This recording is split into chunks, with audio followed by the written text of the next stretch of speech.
The use of candles in rituals is a fascinating aspect of spirituality found across almost all religions and spiritual paths worldwide. In this video, we're going to delve into the principles of candle magic and walk through the steps of performing a ritual. So, stick around till the end to fully grasp this captivating topic. Candles have been a part of spiritual practices for centuries.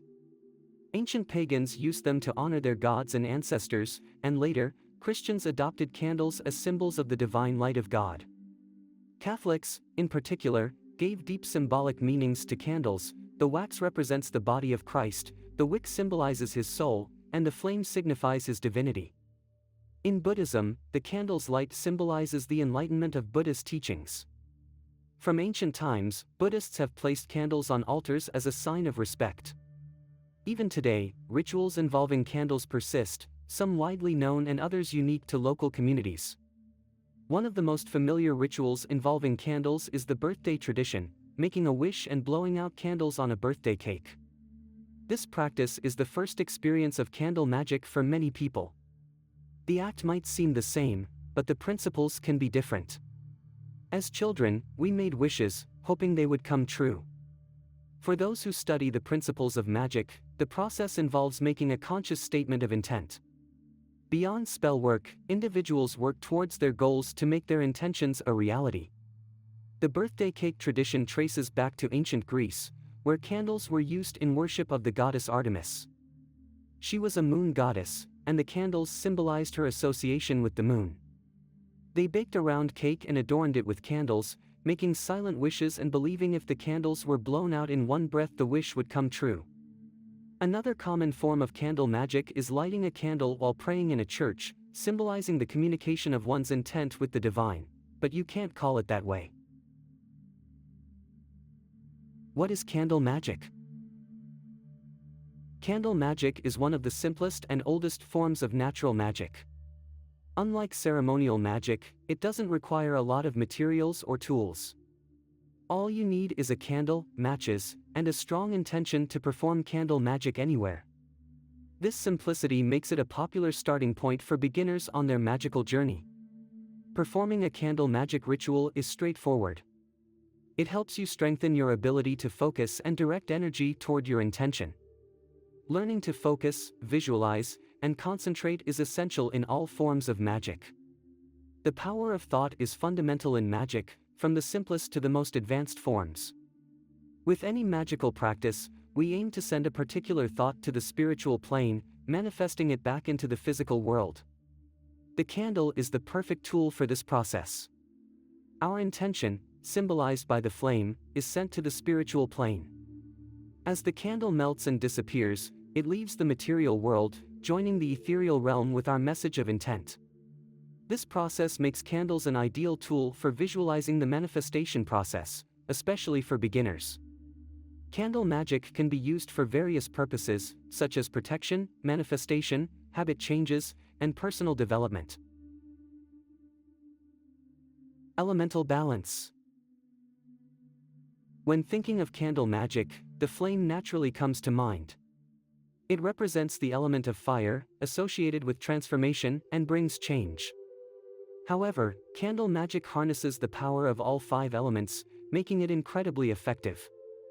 Here's how a candle embodies the elements. The flame represents fire, governing willpower, passion, transformation, and rebirth.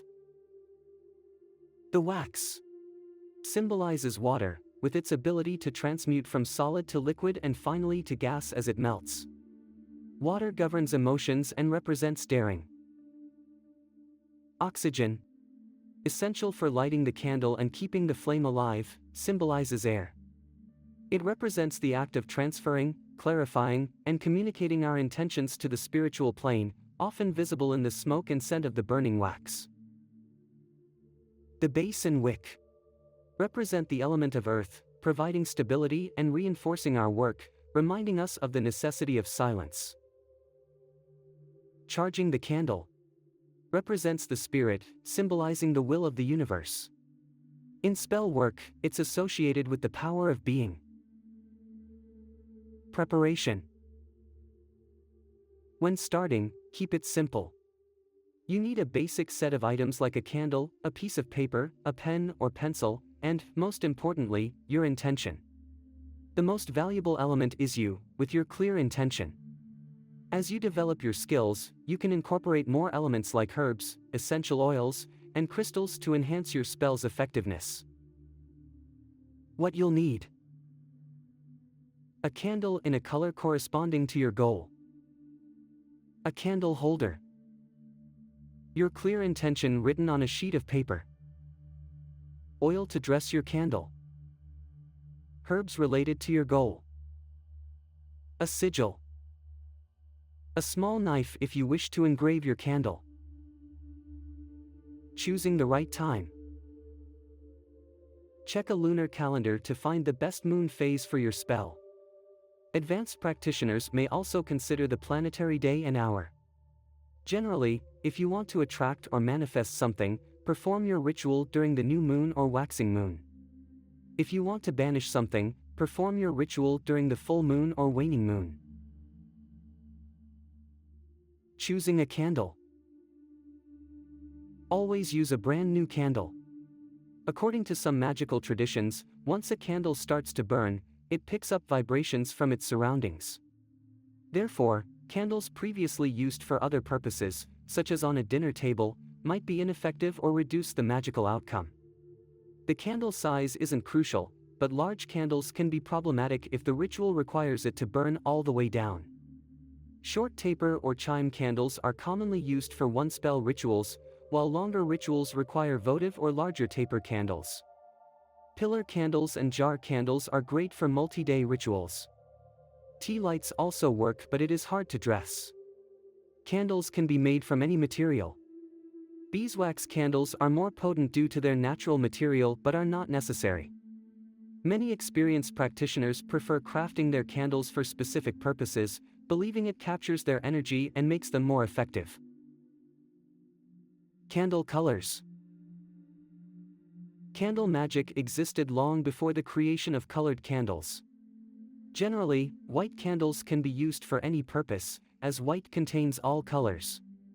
White candles work best for attracting and manifesting, while black ones are used for banishing. Using color correspondences in your ritual can reinforce a specific spell. You can find a full list of magical correspondences on our website. You will find the link in the description below. Remember, choosing a colored candle is a personal choice, not a requirement. No list is set in stone. What's most important is what each color means to you. For example, red is often associated with love and passion, but if it evokes negative feelings or memories, don't use it. Feel free to tweak, expand, or shrink the list to suit your needs. Using herbs and essential oils to enhance your spell. You will need oil to anoint your candle. Extra virgin olive oil is always a suitable choice, or you can use an oil blend specific to your spell. Herbs, essential oils, and even spices are additional supplements you can add to your ritual. While lists of correspondences can be helpful, remember they must have meaning to you. As mentioned earlier, no list is set in stone. Create your spell. First, determine your goal. Do you want to attract or banish something? A clear goal is crucial in magical works, helping you focus your thoughts and energy. Here are some guidelines to keep in mind. Be specific. Define your goal with as many details as possible. Generalized goals or wishing should be avoided. Keep a positive attitude. Use positive language. Focus on what you want, not what you don't want. Make realistic goals. While magic is powerful, holding a strong subconscious belief against your spell can hinder its success. Magic can sometimes backfire, producing negative or unintended results due to unrealistic goals conflicting with the subconscious mind. This proves magic works, emphasizing the need to impress our intentions on our subconscious mind. Instead of going from broke to millionaire with one ritual, create a series of smaller, intermediate goals to eventually reach your main objective. Be ethical. Never interfere with others' free will, as you don't have the right to do so. Write your goal. Use a single, concise sentence. Cleansing your tools. Some magical traditions recommend cleansing and consecrating tools before use to remove any negative energies, especially when uncertain about a tool's previous owner or history. To cleanse your candle, you can submerge it in sea salt, salt water, or rub it with alcohol. Alternatively, cleanse it energetically by holding it between your palms and visualizing negative energies leaving and being replaced by positive, powerful energy that will help your wish come true. There's rarely a right or wrong in magic rituals. If a practitioner feels cleansing is necessary, it is. They may choose to do it for certain rituals but not others. Ultimately, it's up to the practitioner. The ritual. Before starting your ritual, take a moment to relax and clear any negative energy. You might take a salt bath, play relaxing music, or light incense. Ensure no distractions. A clear, relaxed mind is essential before any magic ritual. You can also cleanse your space with herbs like sage or palo santo. If your tradition requires casting a circle, do it now. Visualize and write down your intention. At this point, you should be in a relaxed state with all ritual components before you. If you need more relaxation, feel free to meditate as long as necessary. Begin visualizing your intent, the cornerstone of candle magic. Visualize in your mind's eye what you desire as if you've already received it, using all your senses. Think of how you would feel, what it would look like, and any other details that come to mind. Stay in this visualization for as long as necessary. Once you're ready, open your eyes and write your intention on a piece of paper. You need to write it in the present tense. Assign your name to it. No document has any validity unless it has a signature. If you wish, you can create a sigil as well. Say your intention out loud as often as you like. This will help to raise the energy. Dress your candle. Dressing means anointing a candle with oil, potentially adding herbs or carving your intention onto the candle with a small knife. In some traditions, if you want to draw something to you, you should rub the oil from the candle's top to its bottom. If you wish to banish something, rub from the bottom to the top. As you dress your candle, continue to visualize your intention. Keep your mind focused on your goal and feel the energy flowing through your hands, charging your candle with your desire. Light your candle.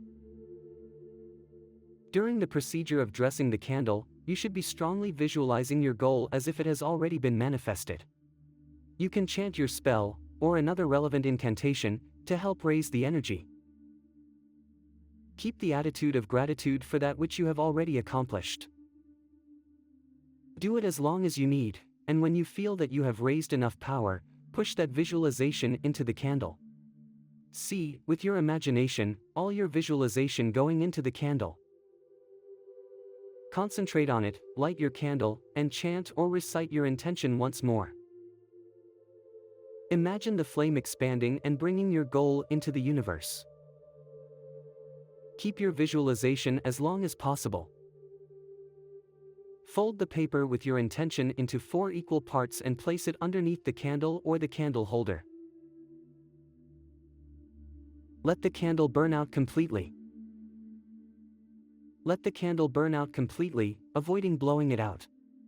Make sure the candle is in a safe place and never leave it unattended. If you don't have time, extinguish it and relight it later until it burns all the way down. Dispose of the candle. After your spell, some traditions recommend burying the candle remnants if you performed the spell to bring something into your life. If the spell was for banishing, they recommend disposing of the candle remnants in a body of water. Ultimately, this is up to the practitioner. If burying or disposing of it in a body of water isn't possible, the trash is a viable option. In candle magic, there's rarely a wrong or right way to do things. Do what you feel is correct. Experiment and keep a notebook of what works for you. Forget about it. Ironically, you need to forget about your magic ritual in order to be manifested. This is very crucial for the outcome of our ritual. Why? Because, while you're still thinking about it with your conscious mind, you are filtering it out. This way you can't impregnate your message to your subconscious mind. Don't forget, the results of magic will always come to you in some form of logical means. They are always unexpected and look like a coincidence. Of course, you know that you have done some magic to make that happen. That's why it's a good practice to keep a diary of our rituals so we can go back and take a look at what works best for us. I hope this has piqued your curiosity and inspired you to try a candle ritual of your own. If you want to learn more about different types of candles and their meanings, I've added a link to my in-depth blog article in the description below. Thank you for watching. If you enjoyed this video, give it a thumbs up and subscribe to our channel. Until next time.